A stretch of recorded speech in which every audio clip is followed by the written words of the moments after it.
ยินดีต้อนรับสู่งานสัมมนา York University ค่ะ Hi Jeff welcome to Thailand Hi, thank you very much. Glad to be here. สวัสดีค่ะ So now we are ready to learn more about York University and your program. Let's get started. Perfect, thank you. All right, well, let's start by introducing myself. My name is Tayana. I work at the York University School of Continuing Studies, and my role is Manager Recruitment and International Partnerships for the regions of South Asia, Southeast Asia, and Latin America. I should also add that I was myself an international student. So many of the questions that many of you might have during this journey, trust me, I went through that as well. So I relate to it. All the information that we have prepared for today, and with the help of our trusted partner, Pacific Premier, is to help you to make better and best informed decisions for your future. Okay, let's keep this rolling. All right, so now we are going to take a virtual visit to our main campus, is the Kiel campus. We have 4 campuses, 3 of them in Canada, in Toronto specifically. So now if you can please help me with clicking on the video so our guests can see virtually how our main campus looks like.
Slide. Perfect. So as you might notice during the video, York University is located in the city of Toronto. Now let's give you a little bit of context.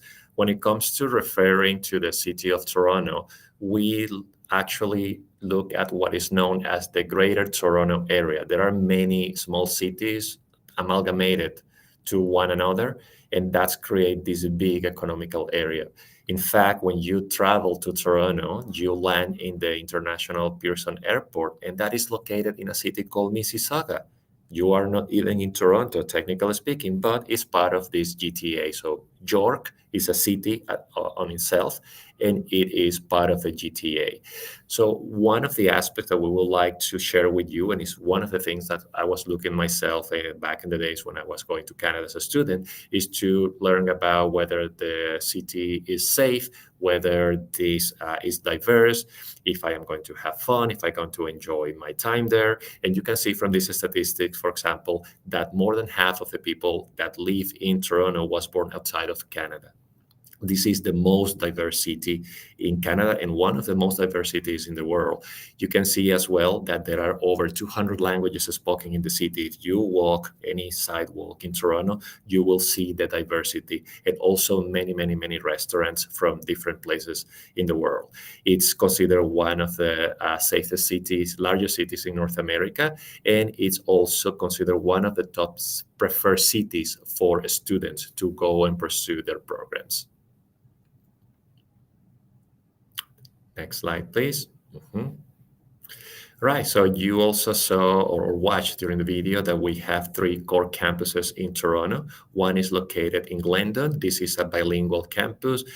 You might know that in Canada, we speak French and English, and in this campus specifically, classes are delivered in both languages.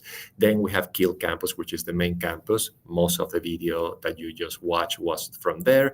And our newly addition is the Markham campus. This is it was opened in September last year.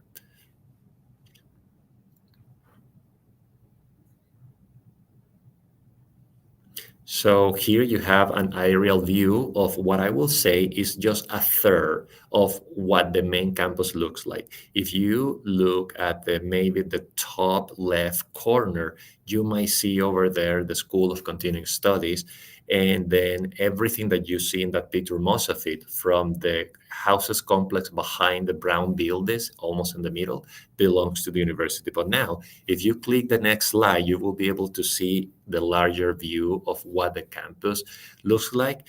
That red rectangle highlighted there, it's referring to the previous picture we just saw, and the green rectangle in the almost in the middle of this red rectangle is the School of Continuing Studies. You can see that we are also highlighting here that there are basically three substations that serve or provide you service to commute from and to the university, which is very convenient.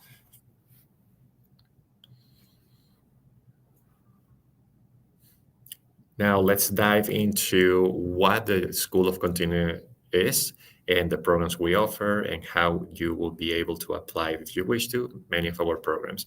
So you will be able to learn in a state-of-the-art facility. This building was built just basically 5 years ago, and super environmentally friendly, all technology added, embedded, is super clean, etc.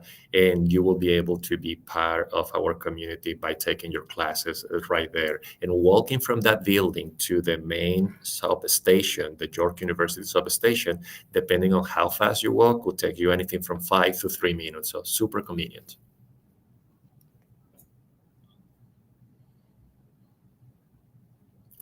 Now, this is in this slide, you will be able to see general information about all of the postgraduate certificate programs we offer. Internally, we call those continuing professional education. You know these programs as postgraduate certificates or diplomas.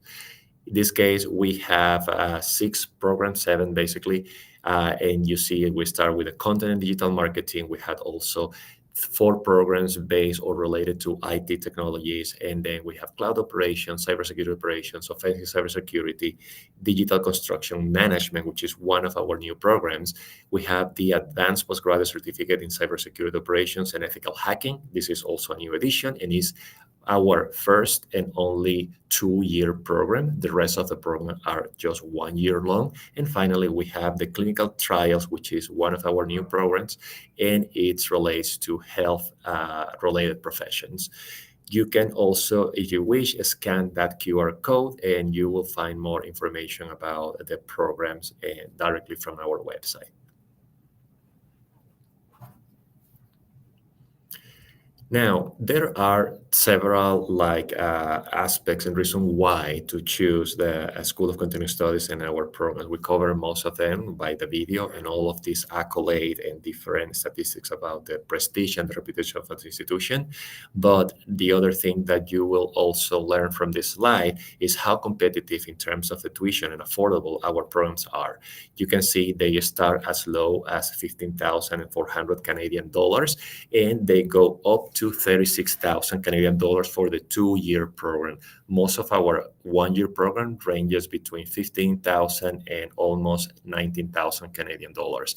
They are super affordable, and all the classes, and this is very important because you have to understand that when you are an international student in Canada, you are allowed to work during your studies in part-time capacity. That means 24 hours per week.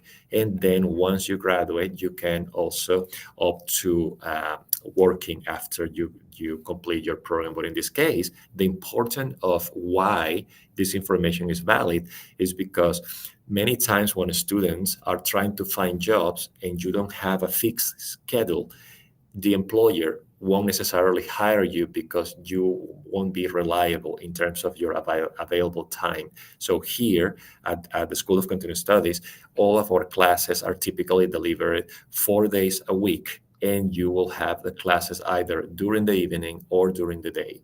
It's a fixed cohort model, so you can reliable apply for jobs, and your employer is going to be aware of that, and they know that you can complete shifts when you are available and you won't be colliding with your class schedule. All of our programs are offered in the Kiel campus. As of now, in the future, we might have some alternatives in Markham, but as of now, all the programs are offered at Kiel.